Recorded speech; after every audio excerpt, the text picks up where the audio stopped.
Okay, what's good people? Today I've got another trade review for you. So last week, I'll just quickly break down what happened before I show you the trades. I took two trades, you're looking at one of them here. I then took another, it's another week with two trades. So I remember the first one I did of these 3 weeks ago, I said that's actually below average, but clearly that seems to be the average for almost this past month.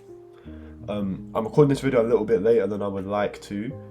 I usually record it Friday or Saturday. However, I've been trying to buy a new car, so I'm looking at that. The emphasis is on trying there because I haven't bought one yet.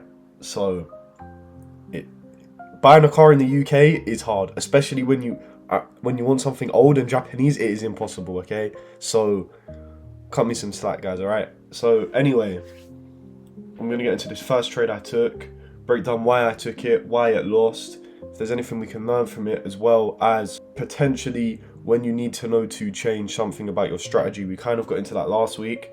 I've been building on that this week, and I've come to the stage where I'm going to start gathering data, so I'm going to tell you on what that is. Let's jump into it. Okay, so first off, we're going to start on the daily. As you can see, market structure wise, we are bullish. This high is a long-term target we're expecting this to get tapped into. Price has had this pullback here. We've kind of been stuck around this zone for a while now.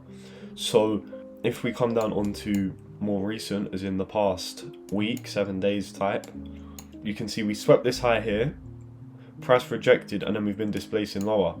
That was then confirmed by us inverting this fair value gap with this very strong bearish candle here. We then came up to it on Monday. This trade was taken on Tuesday, by the way, so the previous day came up, respected the daily fair value gap. Obviously we still closed bullish, but we closed below the consequent encroachment, closed below the fill, and had a pretty nice rejection. This was also, you could say, a kind of indecisive candle, which could indicate a reversal. However, I don't really use that, but it's just something else. So we did also have this daily fair value gap up here, but as we was respecting this inversion, I was thinking, okay, we could be in a really good place to go lower, potentially grab some liquidity here, or maybe here, which was the previous day low, to give us some sort of fuel to send us higher up to here. So now if I drop down to the 4 hour, as you can see, we did have this 4 hour fair value gap which we went into yesterday. We did close quite high into it, but we then rejected, moved lower, and then we had this price was moving down up until London session. So if you now drop down onto the 1 hour, you can see that 4 hour we had, I'll just draw that up as well, as we had that here. We was trading through it and we did close through it quite aggressively. We was also inverting these, so this could have been a sign we was potentially going to move higher. However, the strength of a daily inversion fair value gap I thought was stronger. As well as that, we tapped into this 1 hour fair value gap here. This is the candle I took the trade in, by the way, so I hadn't seen this close, but we came into this 1 hour fair value gap with this wick right here. We had a big rejection. We also swept Asian highs, and you can see that nicely on the 30-minute. We closed below, really clean, and I was thinking we could go lower. Obviously, as you can see, we did invert this, respected that, and that moved us higher. However, I didn't see that didn't happen then. All I saw was we came up into this higher, into this fair value gap. Price had a 1 minute market structure shift. We then had a break of structure down here, which I entered off. My entry was right here. Stops were above this high, just a little bit above it. And then, as you can see, price took me out pretty instantly. If we analyze what happened after, this was just a case of bias being wrong. Realistically, that is the best possible scenario, if that makes sense, because as you know, this is where I'll get into a little bit about my entry model now. I might as well. I've had a lot of trades where I would have got stopped out here like this or like this, and then price went lower. That's definitely an issue. So to rectify that, I'm potentially looking at maybe taking a trade off a 5 minute inversion fair value gap, potentially even a 15. I haven't tested the 15. I've been looking at the 5 a little bit. That's my goal for this week. I'm gonna get all the data on the 5 minute to check trades I would have taken if I would have took them with the 5 minute, etc., etc. Going through it all, And as you can see, we had that inversion here, so I would have got in here with stocks above this high. This one would have lost. However, this was a case of bias being wrong. I had a strong enough case for sure with a daily 1 hour Asia grab. Obviously, I did show the other side with that 4 hour which we inverted. We had these 1 hours we inverted and that 30-minute which we tapped into before sending us a lot higher. However, I picked a side. The side was wrong. It's possibly best case scenario. So yeah, I'll jump into the next one right now and break that down as well. Okay, so here you can see I'm on the DXY chart, which means I took something other than gold for once. So let's break this down. Let's see what I was looking at, because obviously I would highly suggest if you're trading any major Forex pair, whether that's EU, USD, CHF, GU, UJ, if it has USD in the name of the pair, I would highly recommend making sure DXY is a confluence with that pair, as 90% of the time it is. However, on them times where it isn't and they're not matching up, you don't want to touch them, because chances are dollar's going to win. So if you're looking at GU and you think, oh, GU's in a great place to buy, but so is DXY, you're taking a much lower probability sub than if you just waited. And it may go up, but the chances are it will just follow DXY. So you want them both to align together. So I'll kind of walk you through the process, what I do every morning for getting my bias, whilst obviously explaining everything to you. So as you can see, market structure wise, we are bearish. Again, we've had this bigger, deeper pullback here than kind of you could see here. This taken a lot longer. So we came up into this daily fair value gap, which we filled. I did again show you from a few weeks ago that when we had this fill, I was thinking, okay, this is a great place to sell from. Potentially in this leg, the best place, unless we was to come up into here, which is pretty high, but obviously it could happen. It's in a nice premium up here, so good place to sell. So market structure wise, I'm bearish, targeting this low, and there's this old weekly low. It's fine, trust me, it's there. I'm looking for price to go lower.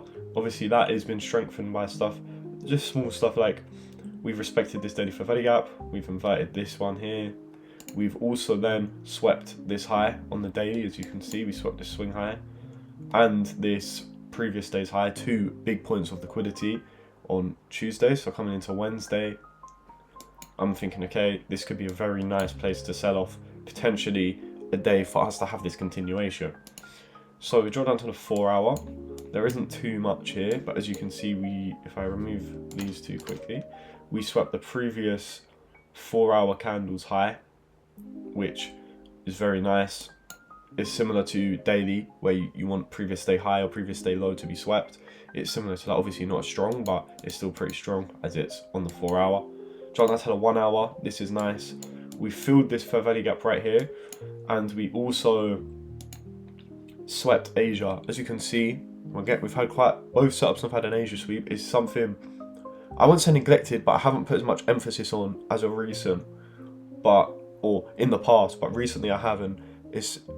We react off it quite a lot. So if you are trading in London, it's definitely something to watch. Yeah, that was my bias. As you can see, I was looking for price to move lower from this zone when I started trading, and we did. So I'll jump over into USD CHF and walk you through the position. I apologize if the chart is a bit messy here. I do my back testing on the same chart as what I record on. So as you can see, we had this big break of structure here. This was a long one. This took a long time for us to break, but we did. We have then pulled back sufficiently into this order block, and price is moving lower. So if we pull this up, not too much here on the daily, but if we go into the 4 hour, you can see we swept this high right here, which is, again, if we look, it is pretty choppy, but doing something like sweeping obviously it's not the external highs, as that's lows to of this kind of consolidation, but if we look at this one right here, this shorter term, you'll probably see it clear on the 1 hour right here. This is the external high really, and we swept it really nicely. So I'm looking at that, I'm thinking, okay, if we do break to the downside, and I'll show you what I mean by break to the downside and not just a market structure shift, I'm happy to look for sales. If we jump to the 15-minute, it'll be clear. You can see we had a power of 3 set up here. So this is where we have accumulation, manipulation, and then distribution. Price was accumulating here, was consolidating. We then broke above this high and then closed straight back in the range. Look how aggressive this candle is. We closed above, but then look how we closed back in. Straight in the range, almost breaking through it in one 15-minute candle. Which, I mean, if you look at the volume and how much these move compared to this one, I mean, it's night and day. It's like double the whole consolidation like in one candle. So that, when I saw that, I was thinking, okay, this isn't something I normally use, but I spotted it straight away. It's a very obvious textbook example, and was something I'm happy to participate in, obviously, as it follows the rest of my rules anyway. It's a lovely extra confidence to have. So I will drop down to the 1 minute and explain why I entered in a position lower than my rules say. So essentially, we had this market structure shift right here. This is after 3. This is the time I would enter.